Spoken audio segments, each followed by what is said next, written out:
बच्चों, मैं दीनदयाल शर्मा आज आपके मध्य कक्षा 10वीं प्रथम पाठ जय सुर भारती। आज हम इस पाठ का अध्ययन करेंगे। बच्चों, इस पाठ के जो रचयिता है हरिरामा आचार्य है। हरिरामा आचार्य द्वारा लिखा गया है। बच्चों, हरिरामा आचार्य ने माँ शारदा सरस्वती की यहाँ वंदना की गई है। आज हम माँ शारदा की जो वंदना का पद्य भाग 2 है, आज हम उसका अध्ययन करेंगे। बच्चों, हमारा अध्ययन का विषय है इस पाठ की संस्कृत व्याख्या और संस्कृत व्याख्या के साथ में विशेष। तो हम संस्कृत व्याख्या करने से पूर्व एक बार पद्य भाग का हम हिंदी अनुवाद भी करेंगे। तो बच्चों, आप पहले हिंदी अनुवाद को अच्छी तरह समझें, जिससे कि संस्कृत व्याख्या करने में आपको परेशानी नहीं आए। और जब मैं आपको प्रसंग बताता हूं तो प्रसंग को ध्यान से सुने, जिससे कि आप संपूर्ण पाठ का प्रसंग एक प्रसंग के माध्यम से ही समझ सके। अब बच्चों, हम अपना अध्ययन शुरू करते हैं। हमारा जो पद्य भाग का दूसरा श्लोक है वह है त्वमसि शरण्या त्रिभुवन धन्या सुर मुनि वंदित चरणा नवरस मधुरा कविता मुखरा स्मृति रुचि रुचिराभरणा। अब बच्चों, हम इसका अर्थ करते हैं। त्वमसि तुम हो, शरण्या शरण देने वाली, तुम हो शरण देने वाली, त्रिभुवन तीनों लोगों को, तुम तीनों लोगों को क्या हो, शरण देने वाली हो। धन्या, धन्या का अर्थ क्या होता है बच्चों, श्रेष्ठ, तीनों लोगों में श्रेष्ठ। तो हम कह सकते हैं हे सरस्वती देवी, हे सरस्वती देवी, तुम सभी को शरण देने वाली, तीनों लोगों में क्या हो, श्रेष्ठ हो, धन्य हो। हे सरस्वती देवी, तुम सभी को शरण देने वाली, तीनों लोगों में श्रेष्ठ हो। सुरमुनि, सुर मानी देवता, सुर मानी देवता, मुनि जो ऋषि हैं, वंदित वंदना करते हैं, चरणा मानी चरणों की। जो ऋषि और मुनि हैं वो आपके चरणों की क्या करते हैं, वंदना करते हैं।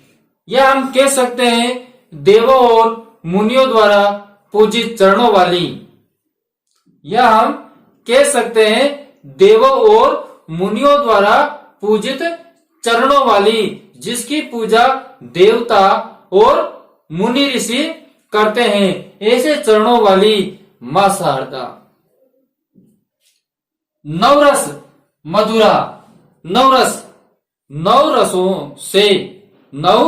रसों से मधुरा माधुर्य को देने वाली, नव रसों से माधुर्य को देने वाली। मधुरा का क्या अर्थ होता है बच्चों, माधुर्य। तो नव रसों से माधुर्य को देने वाली कविता, कविता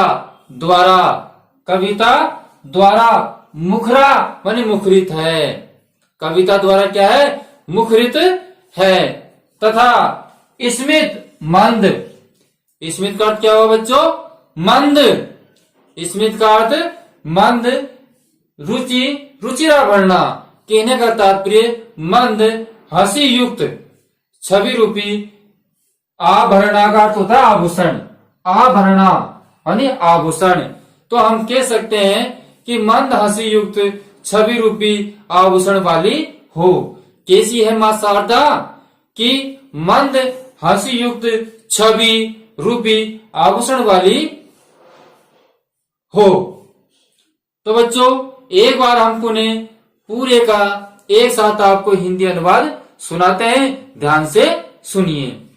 हे सरस्वती देवी, तुम सभी को शरण देने वाली हो, तीनों लोकों में श्रेष्ठ हो, देवों और मुनियों द्वारा पूजित चरणों वाली, नव रसों से माधुर्य को देने वाली, कविता द्वारा मुखरित तथा मंद हंसी युक्त छवि रूपी आभूषण वाली हो। तो बच्चों, इस प्रकार हमारा इसका हिंदी अनुवाद हुआ। अब हम चलते हैं प्रसंग पर। प्रसंग के लिए बच्चों मैंने आपको पिछले कई वीडियो में भी बताया था कि हम एक बार प्रसंग याद कर लेंगे तो हम पूरी पाठ्य पुस्तक का प्रसंग आराम से कर सकते हैं।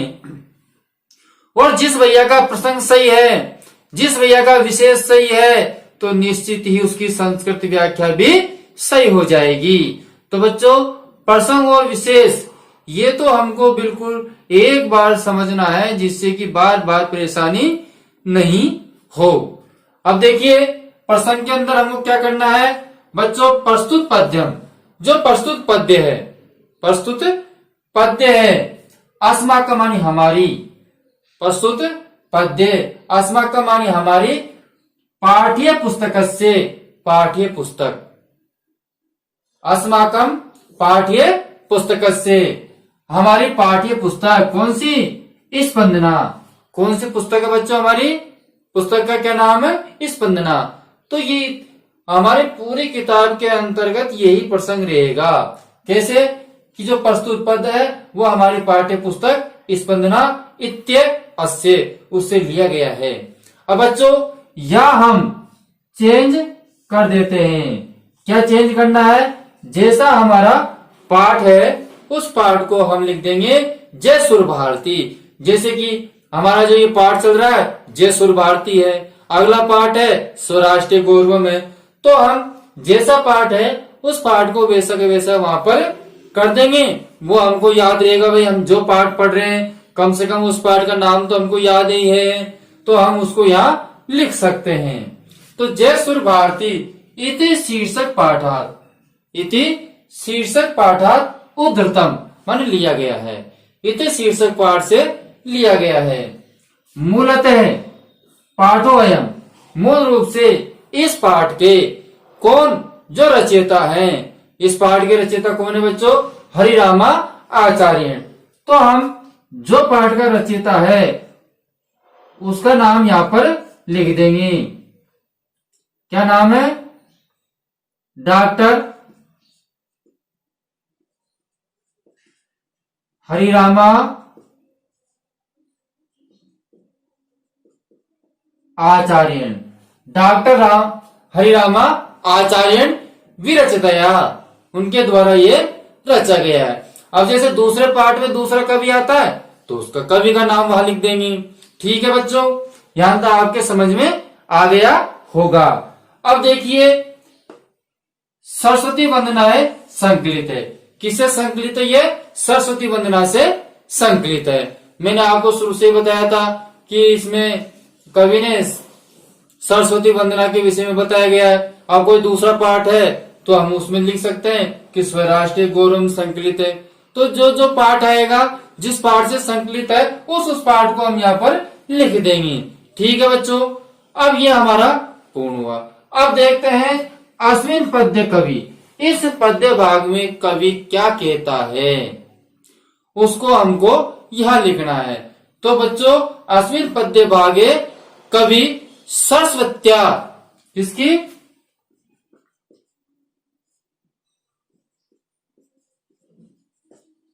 सरस्वत्या माने सरस्वती की क्या की है, वंदना। सरस्वती की क्या की है बच्चों, वंदना माने वंदना, सरस्वती की वंदना कुर्वने करके,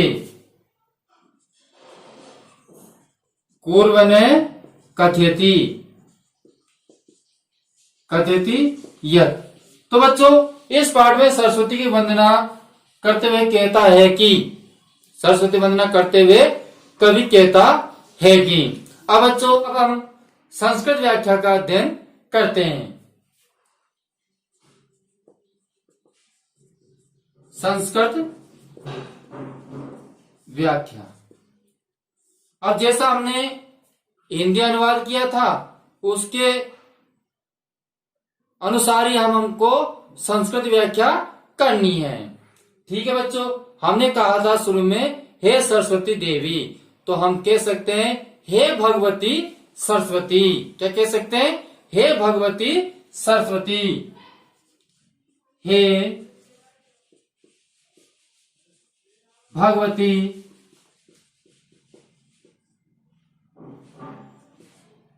सरस्वती, हे भगवती सरस्वती। अगर संबोधन चिन्ह लगाना है तो छोटी ई की मात्रा कर देंगे, हे भगवती सरस्वती। ठीक है बच्चों। भवती,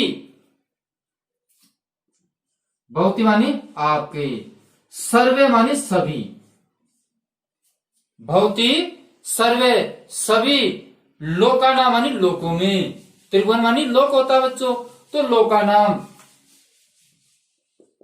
लोका नाम, लोकों में क्या है, शरणदात्री, क्या है, शरण देने वाली, क्या है, शरण्या माने शरण देने वाली, तो हम कह सकते हैं शरण दात्री, शरण दात्री। शरण दात्री का अर्थ होता है शरण देने वाली। ठीक है बच्चों। अब देखिए आगे हम कह सकते हैं आश्रय भूता, आश्रय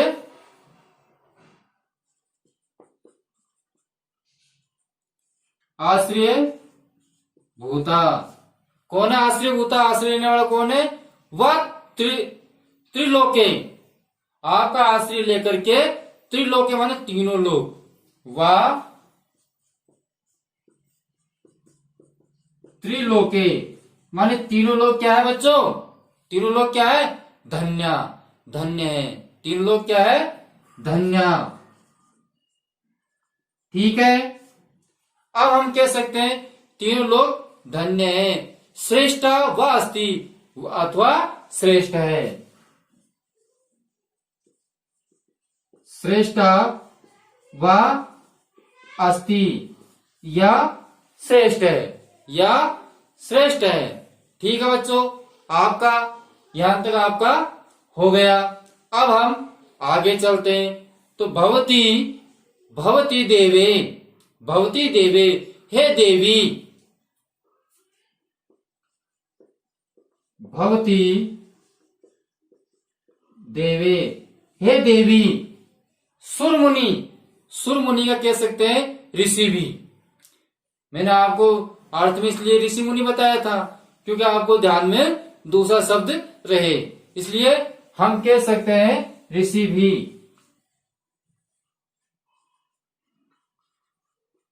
ऋषि, ऋषि विश्चय,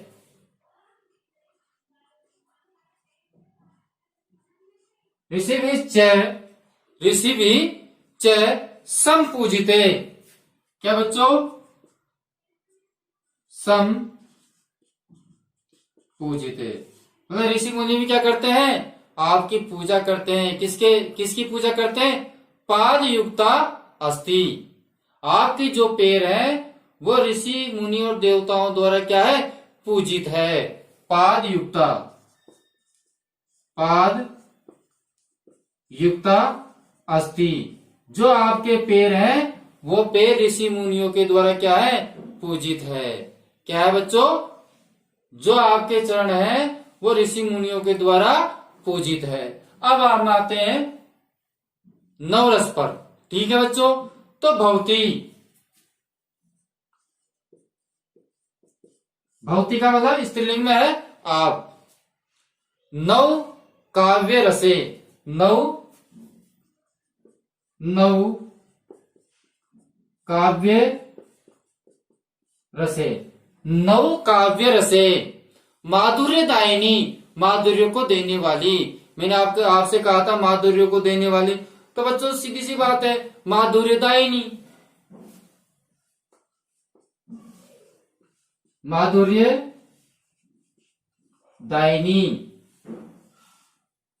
माधुर्य दायिनी का अर्थ क्या हुआ, माधुर्य को देने वाली। कविता द्वारा, कविता द्वारा, कविता द्वारा क्या है, क्या है कविता द्वारा, शब्दाय माना चास्ती,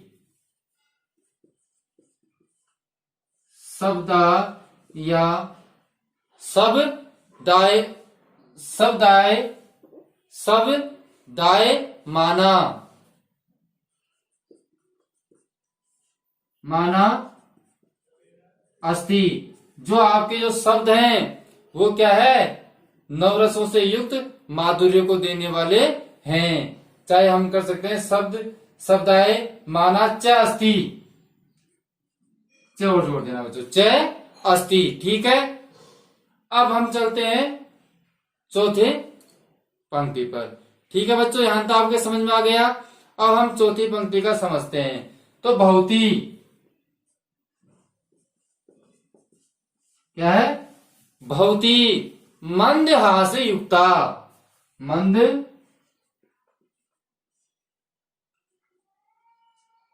चाहे मंद हंसी युक्त कह सकते हैं या मंद हास भी कह सकते हैं। ठीक है, मंद हास युक्ता मतलब मंद हंसी से युक्त, मंद हंसी से युक्त। छवि युक्ता, छवि युक्ता,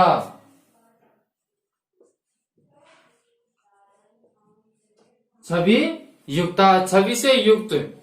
सुंदर आभूषणा, सुंदर आभूषण युक्ता, सुंदर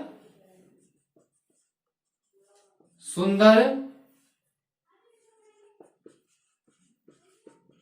आभूषण, सुंदर आभूषण युक्ता मतलब सुंदर आभूषण से युक्त। च अस्ति मानिए है, च अस्ति या च अस्ति, बात एक ही है बच्चों। तो ये हमारी संस्कृत व्याख्या हुई। अब बच्चों हम इसके अनुसार ही अब इसका विशेष को समझेंगे। किसको समझेंगे, विशेष को।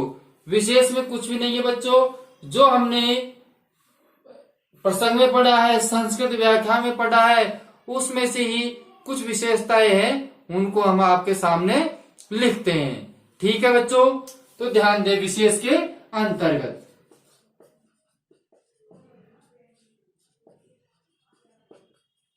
अत्र मानी यहाँ, अत्र मानी यहाँ, कविना कविनी, यहाँ कविना मानी कविनी।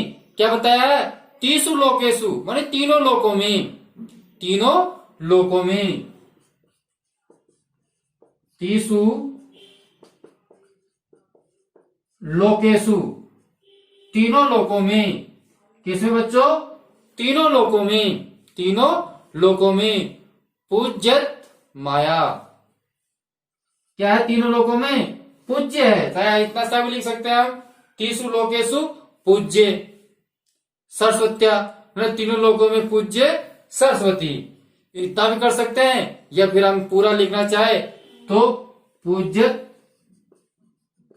माया सरस्वत्या, क्या करेंगे,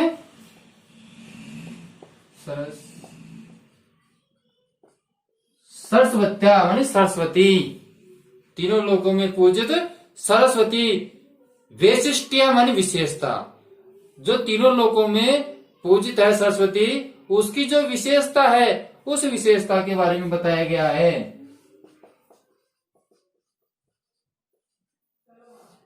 वैशिष्ट्यम, वैशिष्ट्यम का अर्थ क्या होता है बच्चों, विशेषता। तो विशेषता के बारे में प्रतिपादित किया गया है। क्या किया गया है, प्रतिपादित। तो बच्चों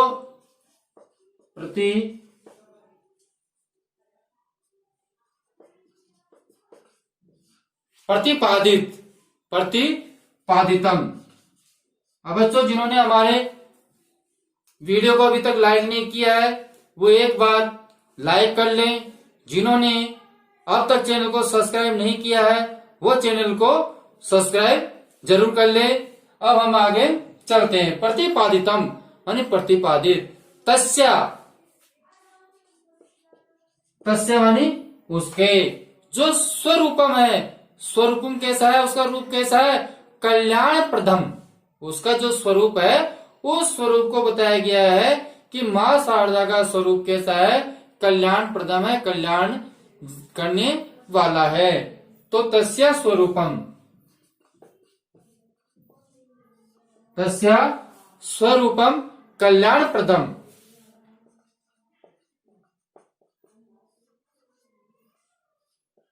कैसा है? कल्याण प्रदम वर्तते, वर्तते। ठीक है बच्चों, तो बच्चों इस प्रकार हमारा इसका विशेष हुआ। अत्र कविना तीसु लोकेषु पूज्यतमया सरस्वत्या वैशिष्ट्यम प्रतिपादितम तस्य स्वरूपम कल्याण प्रदय वर्तते।